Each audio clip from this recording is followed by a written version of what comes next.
What's up, fam? It's Jay Lobos coming back to another episode, and today I wanted to continue the conversation on collections.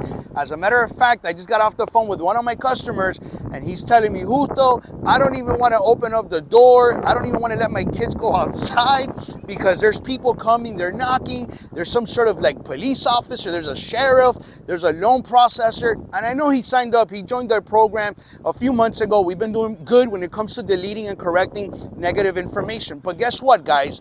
You guys got to keep in mind, there's going to be two things in credit. We have the financial aspect of it, and this is obviously when you have a balance on an account, and that we also have the information that's being reported. So one of the things I always tell my customers, especially when it comes to having accounts, you could have a charge-off, you could have an account that's gone into a collection status, and even if we're successful in deleting the account, that doesn't mean that the account's just going to go ahead and fizzle out. What happened is that we found a discrepancy within the way that the information was being reported on their credit report. Under the Fair Credit Reporting Act, like I said before, guess what? Everything has to be verifiable, accurate, and complete.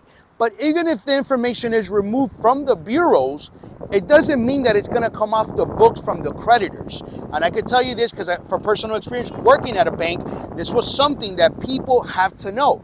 Now, what happens? There's a systematic process. Before I continue into that, guys, consider liking, subscribing, comment, share. And if you found this to be educational, go ahead and give me a thumbs up, give me a like, throw out a comment in there. So I wanted to go ahead and give you guys a process as to really what happens through the collection system, right? You usually have an original creditor, Capital One, Bank of America, a car loan, Ally Financial, whatever. And guess what? If you don't make 6 months of consecutive payments, 180 days, then the account's going to go into a charge-off status. Really what that does, it helps the creditor to basically get a tax write-off so they don't have to pay taxes on money that they never collected from the consumer. So that's one of the benefits. And what happens is that usually creditors will go ahead and get all their defaulted accounts. They have, 15, 20,000 accounts, a couple of $1 million in accounts that have defaulted, and now you get a collection company like Portfolio Recover, Midland Credit Management, Enhanced Recovery, and they buy these accounts. So what happens is, through what's called the bill of sale, they're going to go ahead and purchase these accounts, and they're going to come after. They're going to have technically some sort of information, and that's why I always talk about the order of operation and systematic process when it comes to the results, right? Because collections is one of those accounts that technically they never originated the account. This is an account that was purchased. It's second-hand off. And again, going back into the validation or verification process, there's a lot more success when it comes to finding discrepancies on collections. But guess what? Continuing the process, even if the account gets disputed, gets deleted, the creditor could still come back after you. But there's a few things that could be really beneficial to us. One of the things I always tell people, you have to get a copy of your credit report. Because if you look at your report and you look at the first date of delinquency as to when that account actually went into a default status, well, that's the time that you have to start counting. And depending on where your state, here in the state of Florida, it's 5 years written, 4 years verbal, right? Even including promissory notes, meaning that after that specific amount of time, the creditor can no longer sue you. That's a good thing. But what happens is sometimes collection companies try to fish. They're obviously going to go ahead and follow up with you, call you. You can't really stop that, guys. There wasn't one point in time an agreement that was made with the company that you agreed to pay them back. So they're going to do everything in their power to try to collect. But guess what? This is what I told my friend Alexis. Dude, open up the door. Go ahead and open. Why is it that you're not going to? At the end, guys, we have to be responsible adults. We had an agreement. We want to go ahead and comply with whatever it is that they're asking for.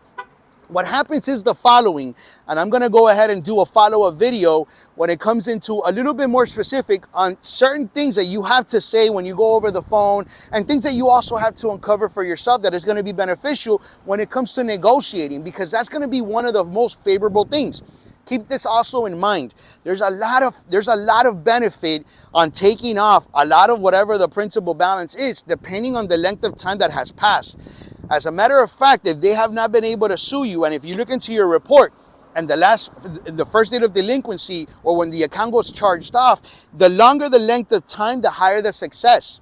Why? Because they're already getting to that point that they're not going to be able to sue you. So what happens is, usually collection companies get a little desperate to an extent.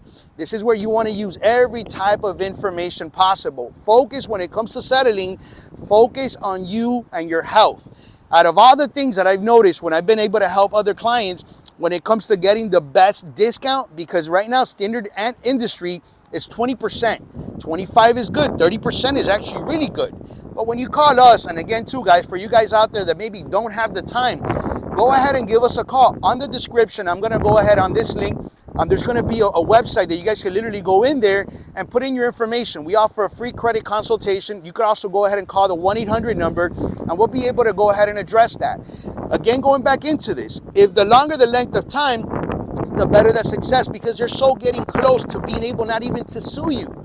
And one thing too, guys, don't make any payments, don't make any agreements, especially if you're not going to pay the account in full or you're not getting the best discount possible. Because I've heard in different occasions where people literally go ahead and they called me, they were trying to get a small payment.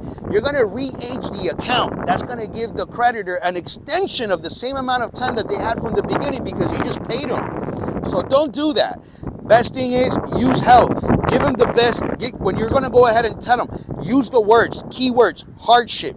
That's going to help you guys to be able to get the best discount possible. And again, if you guys have any questions, feel free to give us a call. Thank you so much for the love and support. Until the next time, take care.